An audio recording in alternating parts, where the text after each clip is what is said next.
Hello guys, welcome back to my channel. आज हम लोग पढ़ने वाले हैं मैथ्स में जो स्पेस होती है उसे कैसे फिल किया जाता है। चलो और देखते हैं ये जो स्पेस है उसे फिल कैसे करते हैं। तो बहुत ज़्यादा इजी है, आप स्टार्टिंग से लेके एंड तक ज़रूर देखें। तो फर्स्ट वाले क्वेश्चन क्या है, फर्स्ट वाले क्वेश्चन में है हमारे पास कि स्पेस है, तो स्पेस को हम एक्स मान लेते हैं। ठीक है, तो हमने एक्स मान लिया। डिवाइड का साइन, हाँ इसमें अगर हम डिवाइड का साइन डिवाइड तो वैसे होगा नहीं, तो डिवाइड का साइन हटा के हम मल्टीप्लाई का लगा लेते हैं। और एक कंडीशन और होती है, जो ये वाला टर्म होती है इसे रेसिप्रोकल कर देते हैं। फॉर एग्ज़ाम्पल यहाँ होता 4, तो मैं लिख देता हूँ 1/4, मतलब रेसिप्रोकल कर देते हैं। और साइन चेंज करने के लिए डिवाइड को हटा के मल्टीप्लाई लगाएंगे तो रेसिप्रोकल हो जाएगी उसकी बराबर वाली टर्म। तो यहाँ पे 1/1 ही कर ऐसे ही रहेगा, -37। तो ये हो गया x/1 is equal to -37। Cross multiply कर लेते हैं तो इसका आंसर आ गया -37 इज इक्वल टू एक्स। तो हमारा x की वैल्यू आ गई -37, तो यहाँ आ गया 37। ठीक है, x की वैल्यू हमने मांगी थी वो 37 आ गई, माइनस का आया। ठीक है, अब सेकंड क्वेश्चन में क्या बोल रहा है वो 72। तो 72 डिवाइडेड बाय, अब यहाँ तो कोई टर्म नहीं तो हम x मान लेते हैं। तो हमने डिवाइड का साइन हटाया तो मल्टीप्लाई का साइन लगा दिया, तो हमने x माना था ये वाले टर्म को, तो x को रेसिप्रोकल करा तो 1/x। ठीक है, इस इक्वल टू -4 दे रखा है, तो हमने इसे सॉल्व करा तो 72/x। ठीक है, 72 बन जाए 72/x ऐसे कर दिया, -4 क्रॉस मल्टीप्लाई कर दी तो उसकी 72 की 1 से करी तो 72।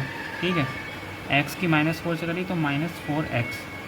अब x यहीं पर ही रहेगा, ये x तो है 4 के साथ मल्टीप्लाई में है। ठीक है, अब x यहीं पर रहेगा, जो मल्टीप्लाई में होता है वो डिवाइड में चला जाता है नीचे। ठीक है, तो x की वैल्यू निकालेंगे तो 72 हम ऐसे लिखा रहने के, ये मल्टीप्लाई में था तो डिवाइड में चले जाएगा, माइनस के साथ तो माइनस आ जाएगा।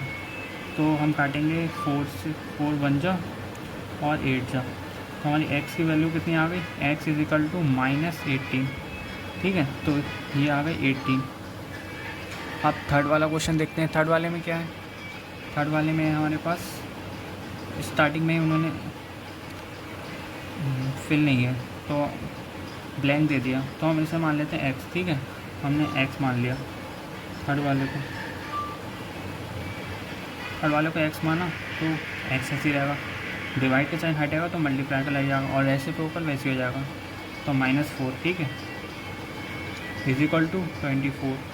इसे सॉल्व करेंगे तो क्या आएगा, x बन जा x या 1 मान लो, -4 is equal to 24, cross multiply कर दी, x इज इक्वल टू कितना आ गया, x बन जा x और x इज इक्वल टू आ गया हमारे पास 4 4 जा 16, 4 2 जा 8 और 1 9।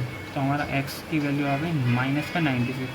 ठीक है, तो हमने लिख दिया 96 माइनस का। अब ये वाला 1 डिवाइडेड ब्लैंक, तो 1 यहाँ तो कुछ है नहीं, तो 1/x इज इक्वल टू -1। ठीक है, जैसे सॉल्व करेंगे तो 1/x is equal to -1, cross multiply कर दो इनकी तो 1/x, तो मल्टीप्लाई करी तो माइनस, तो x इज इक्वल टू -1 आ गया, तो इसकी वैल्यू जो थी वो -1 आ गई। ठीक है, तो यही कुछ क्वेश्चन थे जो हमने सॉल्व करे। अगर आपको कोई भी दिक्कत परेशानी हो, तो आपको कोई प्रॉब्लम हो, कुछ भी चीज़ समझ में ना आई हो, तो आप कमेंट में ज़रूर करना। और आप अगर हमारे चैनल पर नए हो तो सब्सक्राइब कर देना, वीडियो को लाइक कर देना। Thank you for watching.